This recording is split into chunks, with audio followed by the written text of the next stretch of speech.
시청자 여러분 안녕하십니까. 지금부터 전옥현의 안보정론을 시작하겠습니다. 이제 벌써 8월 7일 자정이 조금 넘었습니다. 심야 방송이 되겠습니다. 이번 시간에도요, 어제 오후에 나왔던 여러 가지 뉴스들을 종합적으로 잘 쉽게 정리해서 분석해 드리도록 하겠습니다. 맨 먼저 여당, 야당 이 동향을 말씀을 드리겠고요. 그 다음에 이 외교안보 주요 현안, 이 훈련 문제라든가 대북 지원 문제, 지금 현재 미국 내 분위기가 심상치 않습니다. 문재인 정권 지난 5월 달에 한미동맹을 굳게 약속했지만은 이 미국 내에서 일종의 배신감 같은 것을 갖는 그런 분위기가 감촉되고 있다는 보도가 나오고 있습니다. 그래서 이러한 이 외교안보 주요 현안에 관해서도 여러분들께 분석해 드리도록 하겠습니다. 맨 먼저요, 우리 야권의 움직임을 보면요, 지금 이준석 대표, 이 당대표 그야말로 이 기적을 낳은 거 아니겠어요? 36세 제로선, 이걸 가지고 기적적인 이 당대표 사상 초유의 이런 이 당대표가 선출이 돼가지고 우리 국민들 많은 또 기대를 했었죠. 우리 특히 야권에 있는 국민들이. 그런데 지금 이준석표 실력 만능주의 일종의, 그 다음에 8월 경선 버스론과 관련된 검증단 설치, 그리고 인터뷰, 이런 것들이요, 이건 국민의힘 내부에서 많은 논란을 야기하고 있고요. 지금 지난번에 예를 들어서 토론 배틀 때 압박 면접이라고 하는 신조어가 나왔어요. 저도 뭐 면접이면 면접이고 인터뷰면 인터뷰지 뭐 압박 면접이다. 우선 용어 자체도 상당히 좀 뭐라고 그럴까요? 거부감을 주는 거 아니겠어요? 그런데 이 압박 면접이라는 용어를 그대로 지금 대선 후보들에게 쓰면서 이 경선 과정에서 압박 면접을 하겠다, 이런 내용이 나왔고요. 또 이 경선 과정에서 제기될 수 있는 네거티브, 이거를 검증할 수 있는 검증단을 설치하겠다. 이래서 검증단에는요, 우연인지 기연인지 의도한 건지 알 수 없지만은 어쨌든지 간에 이 김진태 전 의원이 지금 거의 내정되고 있는 것으로 그렇게 쭉 보도가 나왔는데요. 그러다 보니까 윤석열 총장 측에서도 상당한 반발이 있지만은 겉으로 대놓고 표현을 안 하고 있어요. 그러면서 뭐 이 같은 당원인데 그렇게 세게 할 리가 있겠느냐, 이런 이 논평만 가볍게 내놨는데 그 이면에 담긴 의미를 잘 생겨야 될 것 같습니다. 그러다 보니까요, 이준석 대표가 지금 추진하고 있는 8월 경선 버스, 이거는 일단 8월 말에 출발을 하는 것으로, 거기에 대해서는 별다른 이견이 없는 것 같아요. 그 버스에 타기 위해서 윤석열과 장성민, 최재형 모두 입당하는 것 아니겠습니까? 그러다 보니까 남아있는 분은 이제 안철수 대표와 김동연이에요. 그래서 이 안철수, 김동연은 이제 바로 이어서 말씀드리고, 우선 이러다 보니까요, 8월 경선 버스 출발 좋다 이거예요. 그런데 버스에 태워놓고 버스 안에서 무슨 심사를 할 것이냐, 검증단? 무슨 소리냐, 이 검증단 안 되겠다. 예, 이건 지나치게 이준석 대표의 일방적 생각이다. 이것이 지금 논란에 빠져 있어요. 그 다음에 하나는 이제 압박 면접, 이게 과연 이 대선 후보들, 그야말로 이 압박 면접 이거 뭐냐, 이거 있을 수 없다. 그래서 압박 면접도 물 거는 상황입니다. 이러다 보니까요, 이준석 대표가 지난번에 이 토론 배틀을 통해서 많은 이 성과를 얻었고요. 실질적으로 우리 야권에 있는 국민들 굉장히 기대를 걸고 대변인 토론 배틀을 통해서 압박 면접하는 데까지는 이해를 했어요. 그러나 대선 주자라고 하는 거하고요, 대변인하고는 정말 하늘과 땅 사이 아니겠어요? 그런데 여러 가지 측면에서 이 대선 주자한테 압박 면접이다. 제가 만약에 대선 주자가 된다 하더라도, 아니 나를 압박으로 면접해? 무슨 용어 자체가 얼마나 거부감을 갖습니까? 그러니까 더군다나 이준석 대표가 하는 면접이 압박 면접이라는 거 아니에요? 그러니까 대표는 하늘 위에 있고, 그 다음에 대선 주자는 하늘 아래 밑에 있어요. 그러면 이게 누가 누구를 면접하겠다는 거냐? 이게 그야말로 수직 개념으로 봐버리잖아요. 그러니까 반발이 나올 수밖에 없죠. 그래서 압박 면접도 물 건너가고 검증단 설치도 사실상 물 건너가는, 그러면서 이준석 대표가 굉장히 코너로 몰리는 환경에 있다, 이렇게 말씀을 드립니다. 크게 요약해서. 그 다음에요, 윤석열 이렇게 해서 지금 굉장히 어려운 상황에 있다. 왜냐면은 이런 압박 면접이다, 검증단다, 이것은요 지도부가 주인공이라는 거예요. 사실상 주인공은 지도부가 아니고 이제는 이 대표들이, 그러니까 후보들이 주인이 되는 그런 상황으로 이 경선 관리를 해야만이 그야말로 국민들한테 많은 호감을 받을 수 있고 후보들 이미지도 커지고 그래야 되는데, 당 대표라는 사람이 중립을 지켜야 되는데 직접 압박 면접을 하면 형평성 문제가 제기될 수밖에 없지 않느냐, 이렇게 강력히 반발하고 있고요. 특히 윤석열 캠프 측에서도 그렇고 최재형 캠프에서도 마찬가지다. 그 윤석열 캠프는 형평성 문제를, 최재형 캠프에서는요, 대선 후보가 주연인데 감독인 당 대표가 나선 것은 맞지 않다. 그래서 이거를 압박 면접으로 하지 않고요. 이준석 대표가 하는, 그래서 국민 면접 형식으로 바꾸는 그런 지금 대안을 마련하고 있고, 또 정진석 의원도 이 경선 주인공은 후보지 지도부가 아니다. 이렇게 해서 강력하게 이준석 대표를 지금 밀어붙이고 있는 그런 상황이다. 그래서요, 이 경선 방식을 두고 지도부와 후보들 간의 이 대립 국면은 상당히 제법 시간이 좀 걸릴 것이다. 라는 이 결론이 결론 쪽 의견을 말씀을 드립니다. 그리고 이제 윤석열 총장 일단 음성 판정을 받았어요. 코로나19. 그런데 이제 음성 판정을 받으면서요, 지금 여권에서 집중적으로 공세하고 있습니다. 그래서 지금 윤석열 총장 측에서는 방역을 이용해서 이 공세하는 것은 2차 가해다. 강력히 반발하고 있어요. 뭐냐면 지난 2일날 국회 본청 방문 때 악수를 한 국회 사무처, 국민의힘 사무처 당직자가 이 코로나 판정을 어제 5일날 받으면서 알려져가지고 이 국민의힘 지도부, 그 다음에 윤석열 총장 모두가 일정을 어제 전부 중단시켰지 않습니까? 그런데 음성 판정을 받았어요. 이거와 관련해가지고 이제 민주당에서 뭐라고 이제 비판을 하고 있냐면, 이 확진자하고 악수한 손을 가지고 국회 전체를 돌면서 악수한 건데, 이거는 아나무인 행보다. 그래서 국회 근무자들 전체가 지금 감염 우려에 노출되어 있다. 국회 사무처 직원들이 윤 총장이 강하게 만류했는데도 이걸 무시한 것 아니냐. 그렇다고 본다면 대통령이 만약 이런 사람이 대통령이 된다면 우리 국민의 건강과 안전을 과연 지켜낼 수 있을지 의심이다. 이렇게까지 지금 현재 밀어붙이고 있습니다. 비판하고 있어요. 이게 말이나 되는 겁니까?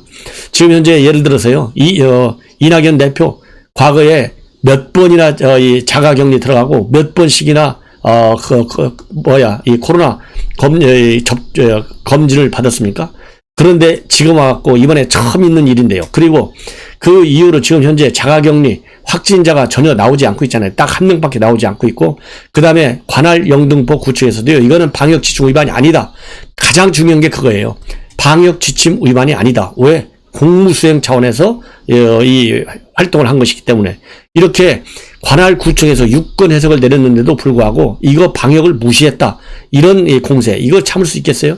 이거야말로 방역을 빙자한 무차별적 정치 공세라고밖에 볼 수 없어요. 그래서 이런 취지로 윤 총장 캠프의 김병민 대변인도 논평을 내놓고 있습니다. 이러한 이 여당의 행태는 결국은 격리 대상이 돼서 여러 가지 어려움을 겪고 있을 어느 누구에겐지 바로 상처를 주는 2차 가해에 해당된다. 이렇게 지금 반박문을 내놓고 있고요. 반박문을 내놓고 있습니다. 자, 이렇게 해서 윤석열 총장과 관련된 여권의 이 비판, 이렇게 지금 민주당 당 차원의 이렇게 비판이 나오고 있고요. 그리고 이준석 대표, 일단 코너는 몰리고 있는데 아까 말씀드린 대로 안철수 당 대표와 이 합당 문제를 두고 지금 많은 설전이 오고 가고 있고요. 이렇게까지 가는데 무슨 합당이 이루어지겠느냐. 그래서 8월 6일이 본래 합당 시한이에요. 일단 합당 시한 지났는데요. 일본 그야말로 전범 얘기까지 나오면서 굉장히 치열하게 설전이 오고 갔습니다. 그래서 일단 합당은 8월 6일을 넘기면서 물 건너가신 것이 아니냐, 이런 생각이 들고요. 이러다 보니까 지금 이준석 대표 측에서는 안철수 대표가 그동안에 윤석열 측과 몰래 만나고 다니고 있다. 이것까지 지금 공개해서 이 폭로전으로 나와가지고 완전히 지금 합당 문제를 비롯한 이 국민의힘과 국민의당과의 이 난타전이 벌어지고 있는데요. 이거는 바람직스럽지 않다. 그래서 제가 보기에는 이번 합당 문제는요, 이 큰 당인 이 국민의힘 측에서 지금 중도표 한 표가 영험한 거 아니겠어요? 왜냐하면 지금 현재 중앙일보에 칼럼을 보더라도요, 지금 이번 이 대선은 그야말로 한 1, 2% 정도의 접전이 될 수도 있다. 이런 전망까지 나오고 있거든요. 이런데 지금 안철수 대표가 가지고 있는 중도층, 그리고 2030 세대들의 지지 분위기, 이거는 국민의힘이 받아와야 되는데 이거야말로 지금 현재의 국민의힘 구조로 갖고는 어렵고, 윤 총장이나 안철수 이런 분들이 가져와야 되는데 이렇게 합당 문제를 가지고 마치 적으로 그야말로 여야 민주당 대 국민의힘과 같은 적대 정당 관계로 몰아붙여서 야, 이 합당이 이루어지겠느냐. 그래서 더군다나 말이죠. 내가 윤석열 총장 안철수가 만나고 다는 거 다 알고 있어. 그런데 이제 윤석열 총장이 입당하니까 그것도 어려워졌잖아. 이렇게까지 밀어붙이다 보니까요. 완전히 물 건너갔고 설령 합당에 준하는 조치가 이루어진다 하더라도 과연 안철수 지지 세력이 그대로 국민의힘 후보를 지지할 것이냐. 이거는 별도 또 대책이 강구한 그런 상황이 아니겠는가 하는 그런 좀 뭐라고 그럴까요. 부정적 예측이 앞선다. 이렇게 말씀을 드리고 싶습니다. 그리고 이제 줄리벽화가요. 종로에서 사라졌어요. 그런데 이 줄리벽화가 바로 어제 강남에 나타났습니다. 어디에 나타났냐면요. 역삼동 옛날 르네상스 호텔 여러분들 아시죠? 그게 뭐 이 조선호텔 새로 들어서는 걸로 그렇게 알고 있는데요. 바로 역삼동 옛 르네상스 호텔 앞에 한 여성이 줄리벽화를 들고 시위하고 있는 모습이 언론에 보도되고 있습니다. 근데 참고적으로요. 이 고소고발전이 지금 전개되어 왔지 않습니까? 그리고 여성 혐오 논란도 많이 벌어졌어요. 그러다가 이제 지난 30일 날 다 지워졌는데, 그리고 이 줄리벽화 주인공도 이거 모든 고소고발, 모욕죄 이런 것 전부 다 취하하겠다 이렇게 됐는데, 여전히 이거를 갖다가 뭐라고 그러죠? 이 팻말을 들고 시위를 하고 있어요. 그래서 그대로 줄리의 범죄를 밝혀라. 그러면서 그 비유 대상 엑스파일에 나와 있는 인물들 쭉 거론하고 있고요. 줄리의 꿈, 영부인의 꿈 그대로 살려서 이 팻말을 들고 있는 여성이 나타났는데, 이 여성의 실체에 관해서는요, 우리 취재진들께서 적극적으로 취재해서 과연 이게 누구의 말하자면 배후 조종 세력이 있는지 이런 것들을 철저히 파헤쳐야 되겠다. 그래서 더 이상 이 네거티브 전이 말이죠. 근거 없는 네거티브 전에 싹을 잘라내야 되는 것이 아닌가 하는 생각이 듭니다. 자, 이제는요. 이 최재형 감사원장과 관련한 이 보도인데요. 이 최재형 감사원장 오늘부로, 그러니까 8월 6일부로 전현직 의원 44명을 포함한 캠프 인선 내용을 전격적으로 발표했습니다. 그래서 여기서 보면요. 현직 의원은 9명으로 되어 있고요. 전직 의원은 총 35명으로 되어 있습니다. 그래서 이 최재형의 사람들이 실체가 결국은 이제 언론에 다 보도가 됐어요. 그래서 현역 의원은 박대출, 조혜진, 박수영, 조태용, 정경희, 조명희, 이정성, 그리고 서정숙, 김미애 9명이고요. 전직 의원은 정의와 그 다음에 유일호 전 경제부총리 등 35명으로 되어 있습니다. 그래서 박대출 의원이 캠프 전략총괄본부장, 조혜진 의원은 기획총괄본부장으로 되어 있고요. 정책총괄본부장은 박수영, 미래기술산업 일자리 총괄본부장은 조명희 의원이, 그리고 외교정책총괄본부장은 조태용 의원이, 그리고 또 약자와의 동행위원회 간사를 맡고 있는 이종성 의원은 장애인정책총괄본부장, 그리고 보건의료 총괄본부장은 서정숙, 여성가족총괄본부장은 김미애 의원이, 그리고 미래기술산업 일자리 총괄본부장은 조명희 의원이 선임이 됐습니다. 그리고요, 이 정책 라인, 외교 안보 정책은 천영우 전 MB 때의 외교안보 수석, 경제정책 총괄은 김종석 전 의원이죠. 그리고 전략총괄본부 산하의 정무실장에는 오경은 의원, 기획총괄본부 산하의 기획실장에는 이수원 전 정의와 비서실장, 그리고 이춘식, 이종혁, 이성헌 의원은 공동조직본부장으로 역임이 됐다. 이렇게 알려지고 있고요. 전직 33명의 의원은 모두 자문위원단으로 출발을 했다고 합니다. 그리고 정의와 의장이 유일호 전 부총리가 이 명예공동선대위원장을 맡아서 경선 정책 실무를 조력한다는 그런 방침으로 알려져 있습니다. 자, 이제는 그래서 이제 최재형 캠프에서는요, 청년, 노동, 대외협력, 메시지 미디어 등 정책 참모 라인업과 전국 광역 선대본부장 인선을 순차적으로 공개한다. 이런 방침으로 되어 있고요. 캠프에 직접 합류하지 않고 외곽 지원을 하거나 보직을 마치 않은 인사를 포함하면 규모는 더 커질 것으로 지금 예측을 하고 있습니다. 그래서 이 추가 발표를 통해서요, 이 캠프 측에서는 인적 구성, 내실을 단단하게 갖춰 나갈 것이다 라는 입장을 밝히고 있습니다. 그래서 이제는 이 최재형 감사원장 이 캠프가 제대로 이제 가동이 되면서 그동안에 출마 선언을 통해서 제기되었던 준비가 덜 돼 있다 이런 비판은 이제 좀 줄어들지 않을까 하는 이 긍정적 낙관적 기대를 한번 해봅니다. 자, 이번에는요, 이 태양광 그동안에 많이 많았었잖아요. 문재인 대통령이 갑자기 탈원전하면서 내세운 게 뭡니까? 태양광, 풍력, 수력 이런 신재생 에너지를 내세웠는데요. 지금 느닷없이요. 이 문재인 대통령이 이 태양광 실적을 좀 한번 살펴봐라 이렇게 지시를 했어요. 그러다 보니까 그동안에 태양광 실적이 말이죠. 한 1, 2%밖에 되지 않는 것으로 그동안에는 나왔어요. 1% 정도. 그런데 느닷없이 이것이 11.1%까지 올라갔습니다. 이거야말로 이게 태양광 게이트가 아니냐. 왜냐하면 여러분들 탈원전, 원전 게이트 이게 뭡니까? 경제성 평가를 조작했잖아요. 경제성 평가를 일부러 조작해가지고 이 월성 원전을 조기 폐쇄하도록 만들었지 않습니까? 이게 바로 월성 원전 사태잖아요. 그런 것처럼 태양광도 1%밖에 되지 않는 것을 갖다가 이 통계 기준을 싹 다 바꿔버렸어요.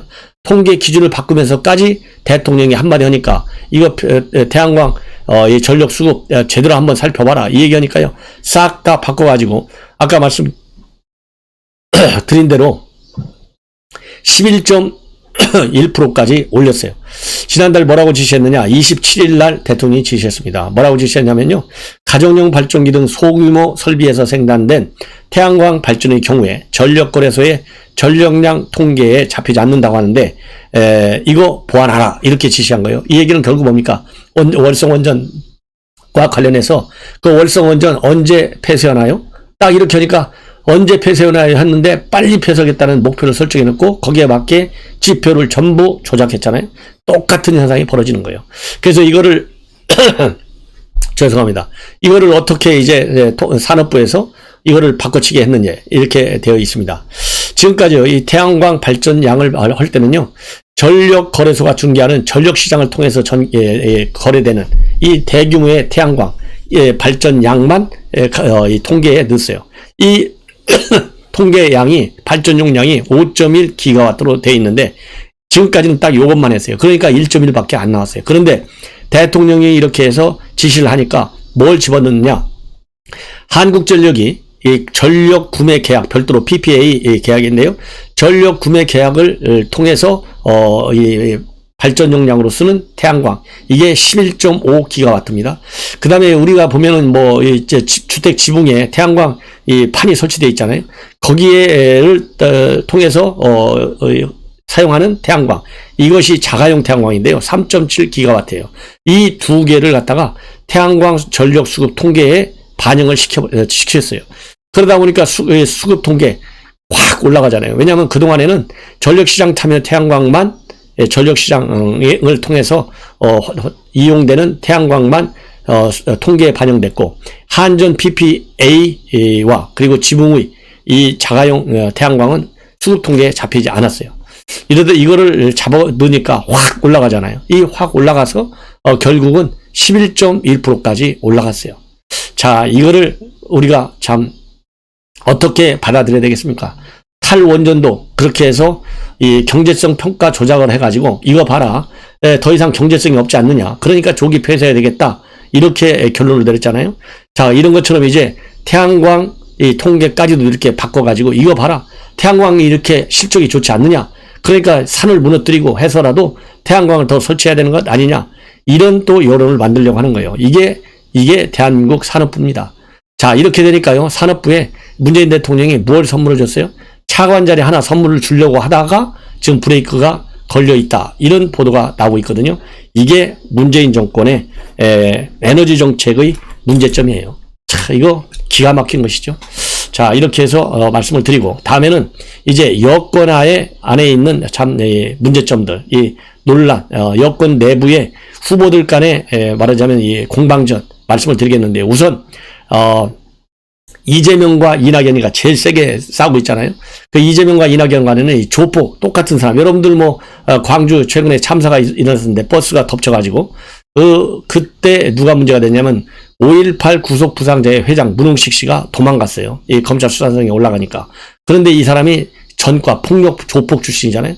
이 사람하고 이낙연이도 찍고 이재명이도 사진을 찍고 이 사진까지 서로 똑같은 사람을 놓아두고 왜 너는 이 사람하고 사진 찍었냐. 이렇게 지금 공방전까지 벌어지고 있고요. 그 다음에 이제는 정세균 총리도 이재명에 대해서 장유 유서론까지 끄내면서 내가 먼저 하고 당신은 천천히 해라 대선을. 예. 왜 그러냐? 당신은 나이도 젊은 거 아니냐? 그리고 준비가 덜 돼 있다. 이렇게까지 하면서 지금 공방전이 벌어지고 있습니다. 자, 이러는 가운데 이재명 지사가 말이죠. 지난 5일 날 이 당내 선거 캠프 차원에서 이루어지고 있는 성폭력 예방 교육에 참석했다고 그래요. 자, 이건 뭡니까? 형수욕설, 그다음에 김부성과의 스캔들 이런 것 때문에 지금 현재 이재명 지사의 경우 여성들로부터 이 굉장한 네거티브 반응이 세잖아요. 그러니까 지금 슬그머니 이 성폭력 예방 교육 프로그램에 가서 자진해서 맨 먼저 교육을 받아가지고 마치 자기가 이런 성폭력과 관련해서 굉장한 이 관심을 가지고 있는 것처럼 또 여론을 호도하려고 하고 있어요. 이것이 또 비판을 받고 있습니다. 그리고 이상민 여당의 선대위원장이잖아요. 이재명 지사는 도지사직을 그만두든지 아니면 경선을 포기하든지 둘 중 하라 그러니까요.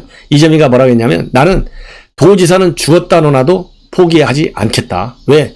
이거는 이 경기 도민들이 자기에게 부여한 책임이다. 그래서 더군다나 코로나 사태까지 있고 그래서 끝까지 도지사직은 포기하지 않겠다. 그러면서 차라리 포기하라고 한다면 경선을 포기하겠다. 이렇게 입장을 밝히고 있습니다. 그러니까 이낙연 대표의 경우에는 그럼 빨리 경선 사퇴하라. 이렇게까지 지금 비판을 하고 있는 상황이고요. 특히 또 하나 이제 문제가 되는 것은 대북 문제와 관련해서요. 이재명 지사 이 경기도에서는 최근에 제재를 어떻게 면제받을 수 있을 것인가. 유엔 차원의 제재. 이런 꼼수 전략을 갖다가 이 책자로 매뉴얼로 만들어 갔고요. 전국 지자체에 많이 뿌렸어요. 그래서 경기도는 물론이고 이 광역 지자체, 기초단체 지자체 29곳에 이것을 전부 다 뿌려서 지금 많은 논란이 야기되고 있어요. 더군다나 우리나라의 경우에는요. 유엔 제재위원회로부터 찍혔어요. 이미 제재를 슬그머니 피하는 나라 중에 하나로 찍혀 있는데 이재명 지사가 이런 꼼수까지 내놓고 있어서 앞으로 국제사회로부터의 저 망신스러운 국면이 더 야기될 가능성이 커지고 있다. 이렇게 저는 우려를 표명하지 않을 수가 없습니다. 그래서 여당 내부 선거 과정에서 이재명을 대상으로 한 이낙연, 정세균의 협공이 굉장히 강화되고 있다. 그러다 보니까 이재명과 이낙연이는 언젠가 합치는 거 아니냐 이런 전망들이 나오고 있는데요. 정세균 총리가 거기에 대해서는 무슨 얘기냐? 딱 선을 긋고 있다. 이런 상황입니다. 그리고요, 이재명이가 또 이제 윤석열을 대대적으로 또 뒤싸고 나섰어요. 뭐냐면은 최근에 윤석열 쪽에서 이재명의 성남 풋볼 클럽, 성남 그러니까 풋볼 클럽 여기에 말하자면 이 지사로 있으면서 많은 후원금을 거뒀다. 이래서 이것이 제3자 뇌물수수에 해당된다. 이것은 마치 이 최순실과 박근혜 대통령 그 뇌물수수, 즉 미르 K스포츠 대단 다 이게 사기업에서 후원금을 받은 거 이게 제3자 뇌물로 법원에서 인정이 딱 됐지 않습니까? 그런 것처럼 이재명이도 이거는 제3자 뇌물죄에 해당된다. 이런 입장문을 내놨어요. 이것과 관련해서 이재명 지사가 강장히 반박을 하고 있습니다. 윤석열 총장 이 정도 수준밖에 안 되느냐? 그러면서 과거에 자기가 대통령이 되면 검찰총장으로 기억하겠다라고까지 했는데 오늘부로 깊이 사죄하고 처리한다. 이렇게 지금 또 이재명 지사가 윤석열 총장을 비판하고 나섰다. 이런 말씀을 또 드립니다. 이제 마지막으로 이 안보 관련해서 말씀을 드린다면 지금 훈련 문제 가지고 굉장히 말이 많잖아요. 지금 문재인 대통령 뭐라고 하고 있습니까? 여러 가지를 고려해서 신중하게 결정하라. 이렇게 지시를 하고 있어요. 하나만 하는 지시예요. 이게 지금 대통령을 한 지가 4년이 되는데 아직도 지금 훈련을 해야 될지 안 해야 될지도 몰라가지고 말만 그럴듯하게 이것저것 잘 고려해서 신중히 결정하라. 이렇게 돼 있는데요. 대통령이 누굽니까? 국군 통수권자잖아요. 그러면 이러이러한 이유로 지금 북한이 핵미사일 포기도 안 하고 있고 대화에 응하지도 않고 있고 안보 위협은 더 커져가고 있다. 그러니 한미동맹 내가 5월달에 바이든하고 강화시키기로 약속했으니 이 약속에 따라서 훈련은 무조건 하고 실시하라. 이렇게 해야 정답 아니에요. 그런데 지금 꼼수를 부리고 있어요. 이러는 사이에 지금 미국 내 분위기가 심상치 않다. 이런 보도가 나오고 있습니다. 미국 외교가에서 지금 한미동맹에 만약에 이번에 그러지 않아도 지금 굉장히 축소되어 있는 훈련인데요. 이 훈련을 더 취소한다? 그거는 미국 내에서는 받아들일 수 없고 만약에 그럴 경우에는 한미동맹은 돌이킬 수 없는 타격을 받을 것이다. 이런 이 경고 메시지가 지금 미국 내에서 나오고 있습니다.